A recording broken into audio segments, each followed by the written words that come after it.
dig into a little bit of the history of the space program and the astronauts in particular. I've got General Doug Owens here with me, and we're going to talk a little bit about the training and some of the aircraft that the astronauts actually use. Welcome, Ruben. Welcome back to the Lonestar Flight Division. And we're standing in our Waltrip hangar. It's one of our two big hangars, 30,000 square feet, where all of our airplanes are. Behind us is a T-6 Texan. Most all of the early astronauts trained in this in some fashion as they were going through their early training. All of the Mercury 7 guys at some point trained in this airplane.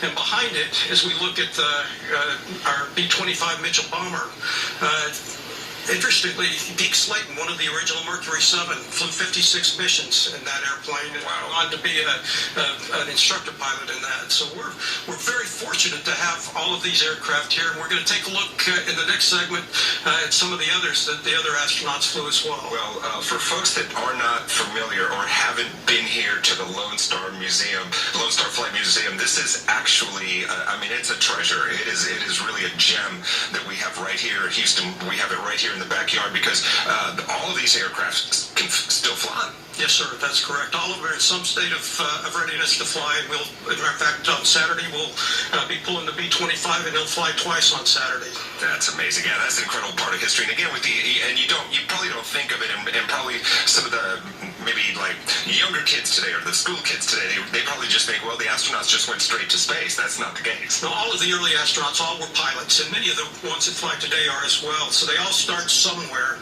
and so we're very fortunate to have many of the aircraft that they started their aviation and space careers in right here at Ellington. All right, so General Owens is going to be with us, guys, very, very graciously agreed to be with us this morning, and we're going to talk some more astronaut and aviation history coming up in the next hour. Back to you in the studio.